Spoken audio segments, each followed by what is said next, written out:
Alright, now I made a lot of money betting on this card, and I've still come to the end of it feeling really empty and disappointed. This card was really dog shit. I way overhyped it. It definitely deserved to be at the Apex. That was a good call, so what do I know? It's about 3 a.m. here, so I'm just going to batter my way through this. A quick thing before I do, I want to give a quick shout out to a YouTuber by the name of the Sewer King.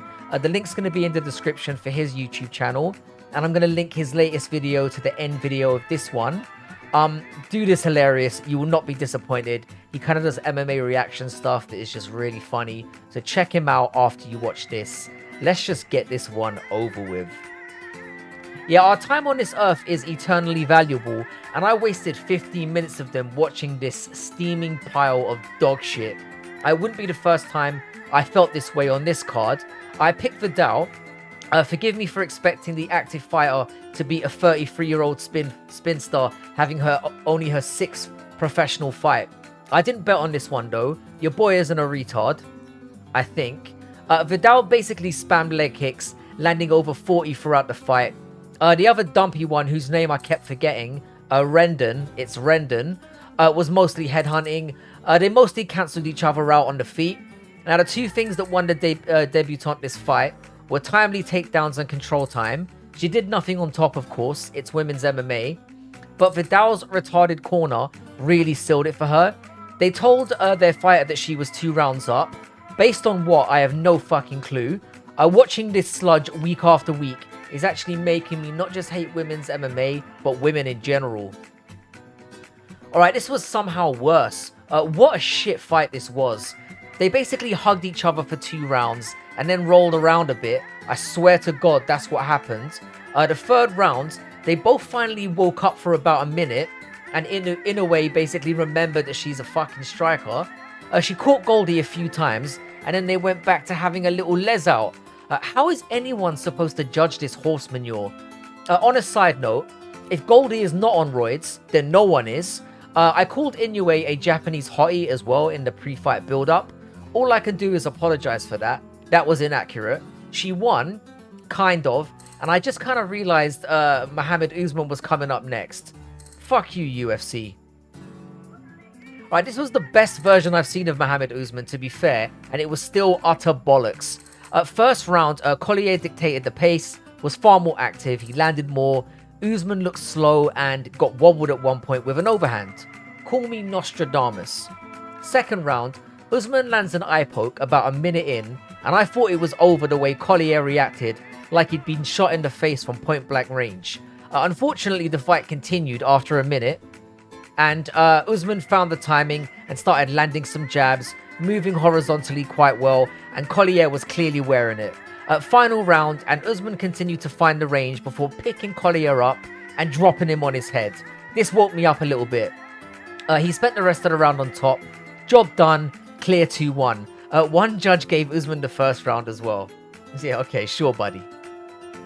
Yeah, of all the fights tonight, this one pissed me off the most. Malkoun was fucking this panty man up. Brundage spent the better part of 4 minutes, shelling up like a turtle and clinging on for dear life. Then the unthinkable happened. Malkoun lands a glancing blow to the back of the head while he's on top. Now, was this an illegal blow? Yeah, like technically sure. Was this something we've seen a billion times unpunished? Definitely. My issue with this one is basically twofold. Brundage was fine after the blow, clearly knew he was getting humped, and used this as an excuse to bail out and grab his win bonus. Alright, fine. For me, this should have been a no contest though, and that's actually on Mark Smith, the prick. Instead, the fight got called a DQ. Malkoun does deserve some abuse for throwing away a sure win, but Brundage is a coward and Smith is a moron. A million parlays died right here tonight. Alright, here we go, the pink slip fight. And yeah, this was actually a fun one. Fialho is done out here though. I don't want to shit on him too badly. It takes balls to get in there and fight, and he does go in there to try and win. But he's just a bad fighter. Has non-existent striking defense, and clearly has done nothing since he started losing to address it. He kind of keeps his hands high, but his head movement is dog shit, making the whole exercise pointless.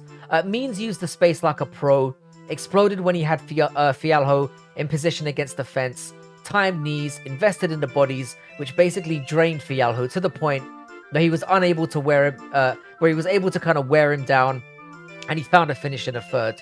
Fialho's gone from the promotion. He must be. Dude is rubbish. If he doesn't get cut now, he's never going to. Alright, this was the fight at the prelims. Not much of an achievement. This was competitive. I said Johns had underrated takedown defense and hits harder than Argueta, and that was pretty much the story here.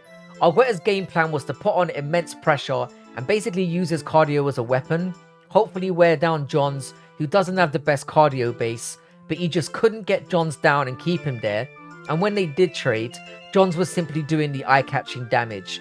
For me, this was a clear UD 3 rounds, pretty much what it was called. This fight was alright, typical high-octane bantamweight scrap.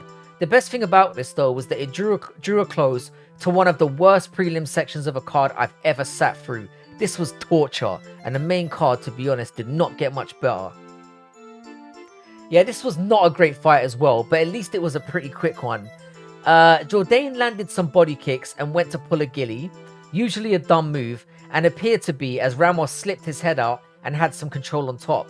Jourdain looked like he was struggling to find his way back to the feet and kept trying to latch his head up. I couldn't really understand this game plan. Now, as I was losing the will to live, Jourdain wrapped his arm underneath Ramos's neck again and he tapped. I was confused. It didn't really look like it was in, but I'll take it. I like Jourdain. He's actually pretty good. Ramos is not good enough to be in the UFC. He probably gets one more and then we never see him again. Alright, so Bryan Battle has dropped the Pooh Bear nickname and now he's calling himself the Butcher. Butcher Battle. Alright. Basically, I think he should have stuck with Pooh Bear. Surely 20 minutes brainstorming is all you need to maximize a sick play on words for a name like Battle. Fortunately, though, this man can fight. Now, Battle carried a 10-inch reach advantage into this one, and for the majority of the first round, he used it really, really well.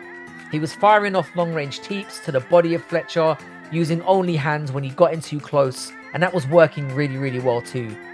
Fletcher basically stole the round, though, by flying out of nowhere and landing a wicked elbow right on Battle's schnoz. Battle tumbled, but wasn't really too badly hurt. Now, there was a lot I loved about how Battle responded. He told himself he'd lost a round on the stall, reset, came out, started far more aggressively, added 1-2s, changed it up a bit, then he landed a takedown, patiently transitioned, and found a really easy choke. This was a measured professional performance. Drop the Butcher moniker though, it's tarded.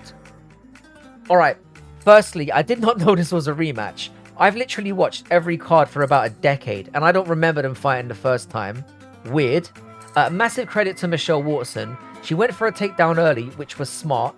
I called in the pre-fight that Rodriguez has fucking horrendous takedown defense, and Waterson was able to take her down easily. However, once she lost it, she kept on shooting from way too far out to try and get another, rather than resetting and trying to keep her guessing. And Rodriguez just stepped back and just beat the absolute shit out of her. The fight should have been stopped about 4 times in the first round, but credit to Waterson, she kept trying to fire back, so the referee was inclined to not stop it. Eventually though, the pressure told in the second, and the ref mercilessly stepped in as Rodriguez was raining down strikes against the cage on Waterson. Waterson did go for it. She showed heart and I respect that. Rodriguez won, but this is basically her ceiling. We've seen it right here. She called out Tatiana Suarez, which is a horrible matchup for her. She is going to fuck her up. So yeah, let's do it. Yeah, I think Mitchell might have bipolar. Like genuinely, I'm not even trolling out here.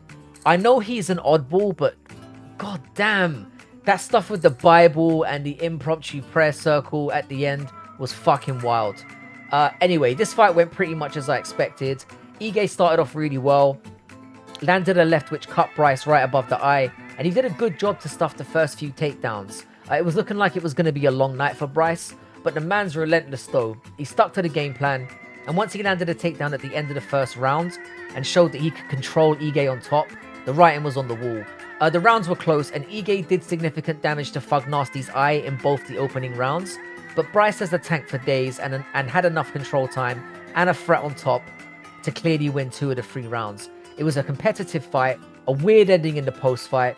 Rather than describe it, I'm just going to say it was a bit like or reminiscent of when Anthony Joshua embarrassed himself with Usyk after their second fight? I'll leave it there and let you watch it yourself. Yeah, to be honest, this fight ended in a fitting way for this card, to be honest. Right in the shitter. It was so bad, I'm not even gonna bother breaking this down step by step. The first round was close and tentative. Both men pretty much had a lot of respect for each other. The notable moments for me were when Fiziev managed to kind of stay up after an attempted Gamrot takedown, and he did slightly outland Gamrot in the first round, landing with more impact, which is exactly what I expected. I edged the first round for Fiziev. Now, the second round, they both started firing off. Gamrot got an early takedown and threatened. Looked pretty good. So then they managed to separate. Fiziev goes for like a looping body kick. And as he lands on the elbow, his other knee just essentially buckles and his knee blows out. Fight over. If this sounds disappointing and crappy, then I've nailed it. This was a fitting end to a terrible card. And frankly, I'm kind of okay with the fact that we don't have MMA for another 2 weeks. Certainly not UFC. Alright, so this was the roundup. As you can see here, we did okay on the outcomes. I made quite a lot of money on this card. My parlays actually paid off this time. I thought the DQ was a little bit unlucky with Malkoun. Could have had a better record. But other than that, I'm not really I'm not really complaining too much. Women's MMA, Rendon can happen. Means beat the shit out of Fialho. And yeah, the Rodriguez-Waterson one, it was more the game plan that Waterson adopted, trying to go for it, and I respect that, so fair play to her. So yeah, this took me to an overall record of 259-120. Kept the win percentage of 69%. Now, there's no cards for 2 weeks, as I said, so I'm looking forward to actually dropping more news in the next couple of weeks. There's going to be plenty to talk about, so we're going to get to focus on that for a little while.